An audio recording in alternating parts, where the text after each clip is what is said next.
All right, welcome back to Daybreak, the show that brings you what you need to think about as we begin the day. And I want us now to focus on the BBI jitters, because we've seen several politicians taking sides, taking positions as they wait for the release of the report. Raila Odinga says that the report is not yet out, so why should you worry? But first, let's begin from where it all began. That is on the March 9th of 2018. President Uhuru Kenyatta and Raila Odinga met at the steps of Harambee House. Of course, they met in the Harambee House. Then after that, they addressed the nation. That was the handshake. Then on the 31st of May 2018, the BBI task force was gazetted. And then on October 2019, the BBI task force report ready. They reported that the report is ready, awaiting handing over to President Kenyatta at the next available moment. So this is the agenda according to a Gazette notice that was issued, I believe, in May of that year. Terms of reference include evaluating national challenges outlined in the joint communique and making practical recommendations and reform proposals to enhance national unity. So what did they say on that day? Let's listen into what Raila Odinga and Uhuru Kenyatta said when they addressed the nation at the steps of Harambee House, so that we see, will it be addressed in what the BBI has been doing? My brother and myself have therefore come together today to say this dissent stops here. That starting today, we will begin a process of bringing our people together. That we will begin a process of discussing what ails us and what creates division amongst us. Many of these differences are already well entrenched in the third generation of Kenyans that are currently leaking the fourth generation in primary and secondary schools. Yet in many instances, Kenyans cannot remember why and where they disagreed in the first place. And we have come to a common understanding, an understanding that this country of Kenya is greater than any one individual. And that for this country to come together, leaders must come together. As we fight ostensibly to save ourselves from each other, the reality is we need to save our children from ourselves. All right, so that's Raila Odinga. And now the agenda specifically, the 9-point agenda. First, there was the ethnic antagonism and competition. This is one of the things that BBI task force is supposed to address. Lack of national ethos, inclusivity, devolution, then divisive elections. After that, to also look at the safety and security of the nation, address corruption, address shared prosperity and responsibility and rights of every Kenyan. So those are just some of the, those are actually the agenda of the BBI task force, and they've been holding hearings. They have concluded, and now they tell us that they have concluded. According to the next slide is that the BBI report, the task force said that having heard how urgently Kenyans seek positive and far-reaching change, the task force believes that Kenya can utilize this auspicious moment to build the bonds between us that will become a strong foundation for an inclusive, fair and prosperous nation. I'll shortly be taking you through the list of members that have been sitting at the task force. But now we come to what those agenda is. Do you think that the BBI, whose report we do not know, but I have seen submissions before it, do you think it's going to address all these issues from ethnic antagonism all the way to responsibility and rights? And I want to begin with the constitutional advisor of the previous term. Thank you. I think, first of all, I think that particular day that the handshake transpired, I think every Kenyan or every Kenyan of goodwill celebrated and supported that particular occasion. Number two, I think the issues the gentleman pointed out were very high-minded and were very key. All of us agree there were challenges, and the issues that were outlined are clearly issues that require attention and address. My worry is that that would very quickly get subsumed in the political fights of the day, and that this would really be used as fodder for the political agitation going forward. My hope is that those issues that are listed there get addressed in a dispassionate manner, get with really proposals that don't speak as much to specific political agendas, and more to prosperity and reform. I am, however, looking at the last few weeks and how things have been shaping up, I am not particularly confident that will be so. If we look at it from point where they started and move forward in a very dispassionate and very practical manner, then I think these are important issues to be addressed. If, as we usually do, we go on the slippery slope of destructive political competition, which is what's shaping up, it will be another lost opportunity. Another lost opportunity. But the members of parliament from Mount Kenya region have been speaking, and I just want us to listen to what they had to say. I believe this was on Thursday last week. They have raised concerns that they say will be defining on whether they will be supporting the BBI report or not. Just listening. And one of the things that must be addressed by BBI is the continued underrepresentation of our people. We come from a region that is very populous, but when you come to parliament, we are the least. We come from a region that has very many people, but when it comes to issues of resources, we get the least. Ikifika kwa mambo ya muundo wa serikali, sisi tunajua ni kura moja kwa mtu mmoja. One man, one vote. Hakuna mambo ya kusema sijui kuwe college, sijui mtu achaguliwe bunge, hiyo sisi hatujui. When the report is out, the leadership or the people that you see here will retreat within the shortest time possible to read, understand the report, and where necessary, take a position on the report. So when you talk about inclusivity, which is what informs BBI, I'm told, or we are told, it must address itself to issues of inclusivity in terms of being inclusive in parliament and other elective bodies, and being included when it comes to sharing of resources, being included when it comes to sharing of jobs, opportunities that are available, and being included even when it comes to issues of infrastructure and the rest. All right, the speaker there is in studio. And the front page of the Standard says that BBI spells doom for tyranny of numbers. Panic grips Mount Kenya leaders as Handshake threatens to take away variable that gave region edge in presidential poll. You see that story on page 6 that would indicate that because of inclusivity, then it would mean that probably Mount Kenya region has a weaker bargaining power. Is it a correct assessment? And why would you be saying that you are underrepresented despite having the formula that was used to allocate constituencies to each and every region of this country having worked the way it did back in 2012? One is that I think it is important. It's something that the former Prime Minister has said, that we must save our children from ourselves. And this debate will be informed by people who must be encouraged to pay attention to the history of this country. And without going too far back, we had this BBI in 1997 in form of IPPG.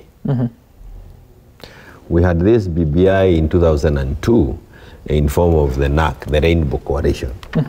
We had this BBI in 2008, 2007, 2008 in the National Accord.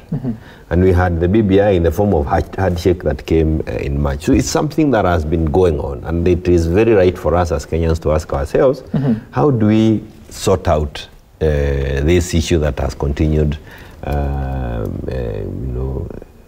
plaguing us for that period. And there are many issues that we have been dealing with for the last 20 plus years. And they now have been captured in one way or another in the Constitution.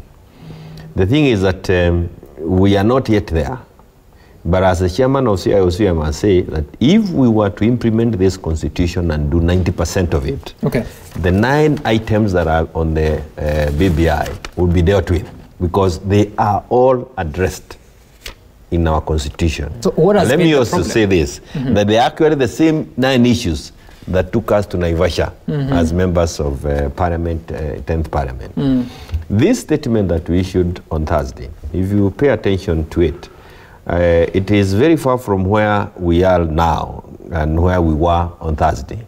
And this is why I'm saying we may need to save ourselves from, like the former Prime Minister has said. When it comes to issues, one of the other thing, I don't know why it is not coming out. One of the other thing I said is, we'll be very keen. It's not coming out because you're here. Maybe, let me now say it. We'll be very keen to save the gains that we made in the Constitution. And one of the gains that we made in the Constitution is that formula. The formula is to make sure that as we go along, 10, 20, 30, 40 years from now, the constituencies as equal are as equal as possible. And that is still the same thing that we are saying. So to how me, does BBI... there's nothing, just a minute, we were not saying anything new. Perhaps the people we were talking to, or some of the people who may have been listening, did not know that what we were actually saying is already provided for in the Constitution. And the BBI does not come to disrupt that thing. For as long as we don't touch those provisions in the Constitution, we still can move to parliamentary. So when you say you are underrepresented, and I know there's a review of the boundaries that is supposed to come between 2020 and 2024, and there's already a formula, if you can look at the report of IBC in 2012. So how does BBI stand to disadvantage or advantage the region in as far as the representation is concerned? If you go to Parliament today and count the numbers as they are, without paying attention to the formula, there is that statement is accurate. As to whether is there a solution that is already in the books, yes, there is, and it's something that we hammered at Naivasha, and I think we need to remain faithful to it. And but so even as we come to a new dispensation in form of whether presidential or parliamentary, that aspect needs to be respected. And is again, we are not ready to lose, or we should not lose. But I am also saying that it is important that this what we need to understand is this 9-point agenda, if as addressed in the Constitution, how are we moving them next? And I think one of the reforms will be to tell the individuals in offices to implement the Constitution as is. When we talk about inclusivity, we already have it in the Constitution. And it is not just including people. What does inclusivity mean for you? Inclusivity means, like we are in this panel, we are all included. You do not just call people from one side. And that is what in the Constitution. When you're talking about jobs, when you're talking about jobs, even when you're constituting boards, we want to see Kenyans in every angle. Whenever you have a board, whenever you have a commission, whenever there's something happen, you want everybody included in this debate. The inclusivity that is causing a problem now, as I allow others to speak to this, is the perceived notion that this BBI is coming to share power at the presidency. And how that is done is what is causing jitters and being misinterpreted by many and will be used as for political mobilization. All right, I'll get to Tim Wanyonyi, but before I do that, let me take a tweet of what Aden Duale, the leader of majority, said to the Mount Kenya region via a tweet. I believe that was yesterday. To my colleagues from Mount Kenya, Kenya belongs to all of us. Since independence, Central Kenya has dominated the leadership, and we should spread both political and economic dominance to all the communities to create an all-inclusive and stable nation for future generations. He apparently appears to back the BBI report. And so, still, you have a reply from who? Okay, Moses Kuria said, let's just get a look at what Moses Kuria, the Member of Parliament for Gatundu South, said. This is Moses Kuria. He says that, this is on Facebook, that, this is Mili Mabona. Aden Duale's tirade against Mount Kenya is a facade. Don't be fooled that Duale supports a parliamentary system. He knows that by purporting to support a parliamentary system, he infuriates Mount Kenya to the core. And that is how Duale and his master will defeat any change by deploying scarecrows. Since Duale is already positioning himself to be controller of State House in 2022, there is no way he wants any change in the architecture of presidency as it is. So, my friend, we know your handwriting, but let's do a rehearsal. I challenge you to an open contest through a fresh election of the leader of majority. Bring it on, man. I will beat you hands down. You are leader of majority courtesy of Mount Kenya vote. 84% of President Kenyatta's votes came from Mount Kenya. And now you call us selfish and you want us to use our votes again to propel you to the controller Controller of State House. That's Moses Kuria, not Millie Mabona, as I had said earlier. So that's what they're telling each other. Millie Mabona. Yeah, no, that's Moses Kuria. It was a mistake there. So Tim Wanyonyi, of course you can see that it appears then again Mount Kenya is very central in this conversation. They have already voiced their concerns on the 24th. Now you see the concerns, they are mutating to something else. How do you ensure inclusivity with a constitution that he says provides for all that, yet the political contest in this country is based on political parties or political coalitions? And unfortunately, the coalitions come together based on ethnicity. I think inclusivity here does not just limit to political representation. We are talking about inclusivity even in the appointments in other positions in government. And we have seen that from the time Jubilee came to power, the appointments, major appointments, have been exclusively limited to just a few, say the communities that are in the government. And some other Kenyans have been left out, especially the opposition. And this handshake thing that came about was to address some of those anomalies, because when we are leaving out a chunk of Kenyans, even if, you know, the constitution talks about regional balance and gender. But when we look at the appointments that are skewed in government, we find not just political inclusion, it is about appointments and other positions shared in government. And if we narrow down and start looking at inclusivity as in terms of only political representation, then we are missing the picture. So is it possible that ODM wins the election and there's inclusivity in terms of appointments? Because you say that the Jubilee Party has not expressed that. Appointment must be on merit, and it must look at the regional representation across the board. Kenya has got 41 communities, and we say we are united in diversity. And we must address these issues that when I'm appointing the minister for in a particular cabinet or appointing a permanent secretary, I should not just look at my own backyard or who are my cronies. You should look at the whole spectrum, and they should allow Kenyans to participate in that. So that I'm not looking at this person is Raila Odinga's supporter, therefore I cannot include in my government. Or this supporter is William Ruto's supporter, cannot be in my government. It should just be on merit. Are you Kenyan? Are you qualified? Can you hold a job? And then we bring in everybody on board. And therefore becomes the question whether we really need a BBI initiative or other reports to really implement that. But before we get to that, so that Okello can respond, the leaders at the top, that is Raila Odinga, Uhuru Kenyatta and William Ruto, in no particular order, so don't crucify me for that.